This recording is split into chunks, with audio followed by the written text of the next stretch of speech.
Greetings, folks. Tim Ferriss here, author of 4-Hour Workweek, Tools of Titans, etc. I think a lot about ingesting information, and it sounds so sexy, doesn't it? Learning.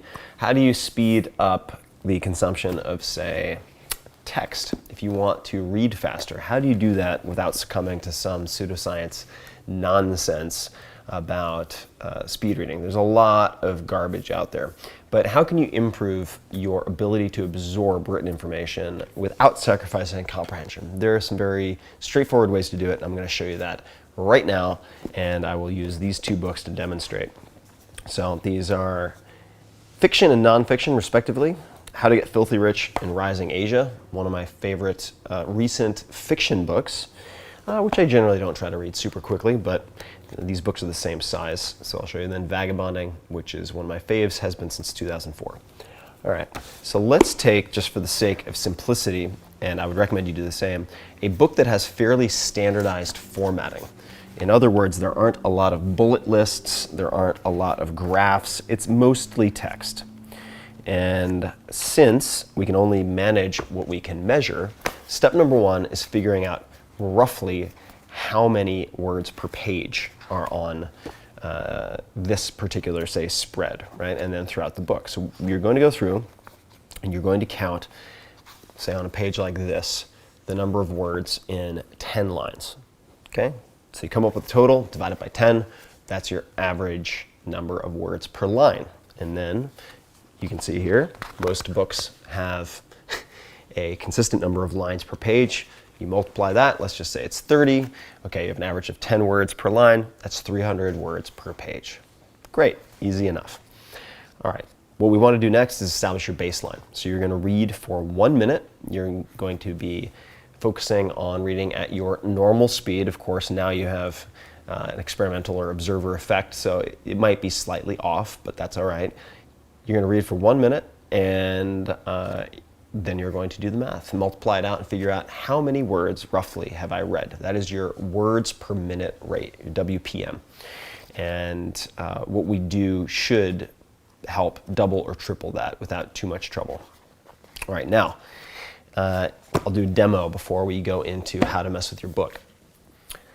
If you look at, say, my nose, all right, in this video, can you still see my finger? Of course you can.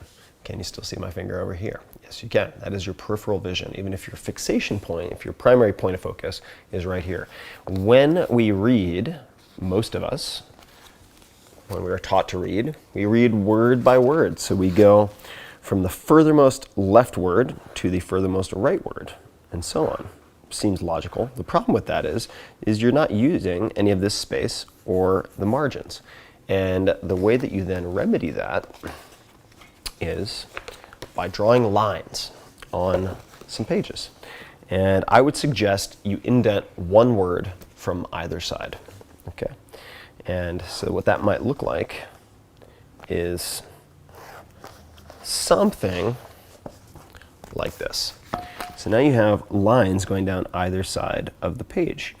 And instead of starting all the way to the left, you're going to start at this line, and then you're going to end at that line. So much like a, say, typewriter with a return carriage going down, you're now going to be zigzagging just as you would normally, but the parameters or the boundaries have been moved in by a word. You will not have any trouble reading, and you should still have full comprehension. And if you do this for, say, 5 to 10 pages, then if you're not having any trouble whatsoever, you can indent by another word, and you can either use lines or you can spitball it, you can estimate it.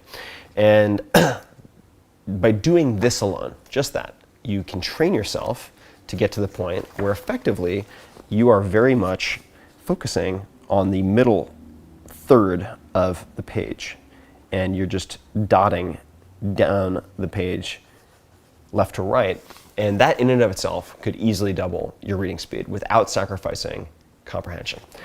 The next observation, just mechanically, that can be very helpful is that the eye doesn't track in a clean, smooth line when you are, say, glancing from left to right, right? So if you want to do a test, close one eye, you put a finger on that eye, and then slowly track across the wall on the opposite side. And what you'll notice is that the eye jumps. Right? And these are, I believe, I've never actually heard this said, I've only read it a million times, saccadic movements. The eye will jump from fixation point to fixation point.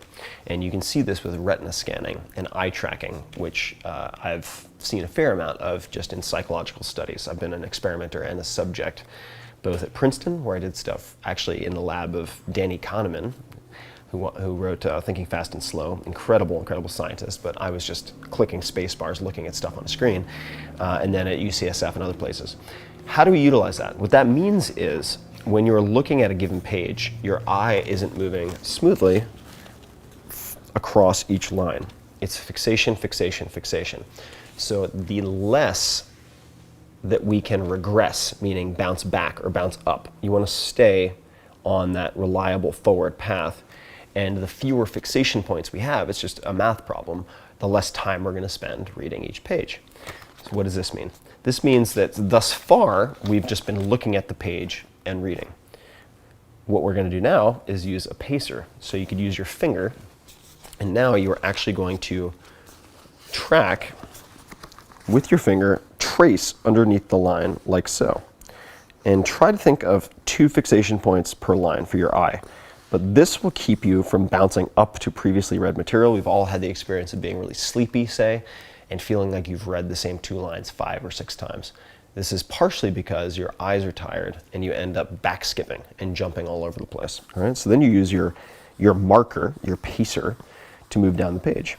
And the last test I would have you run, or experiment, prior to remeasurement. So let's say you do that for 10 minutes. And so you've moved in the boundaries, the edges of the page, so to speak, where you stop and go to the next line. And then you're minimizing the number of fixations and you're preventing back skipping by using pacer. The next thing you're going to do is, say for 5 minutes, is to read slightly faster than your comprehension allows. So you want to get to the point where you're losing maybe 10%. And the effect that we're looking for is resetting your comfort set point in reading at full comprehension. In other words, if you're used to always driving at 30 miles an hour, and then you get to the point where you're on a highway, say I was just in Texas, and it was speed limit 80 miles an hour. Oh my God, does that feel fast? And suddenly you feel like you're operating at very high speed. You then dial back when you go into, say, a 55 zone, it feels like 30. Right? You've adapted to the faster speed. So for 5 minutes, just practice reading with slight comprehension loss, so a little bit faster than is comfortable. And then what I want you to do is retest your word per minute rate. So now you're going to use the bumping in from either side, you're going to use the pacer, and I want you to make sure that you have full comprehension. And in doing that, I would wager that the vast majority of you, probably close to 100% if you followed all these instructions, will have at least improved your reading speed by 50%. Some of you will double, triple, quadruple your reading speed without sacrificing comprehension. No voodoo, no magic involved. It's just understanding the mechanics of the eye, a little bit about about optical perception, and then recognizing how you can optimize that for the printed page.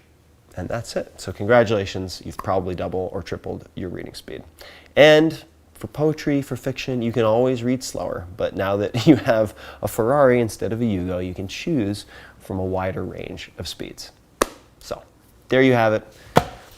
Have fun reading. I recommend both How to Get Filthy Rich in Rising Asia and Vagabonding, among many, many others. There's a world out there to explore, so I'll let you get to it.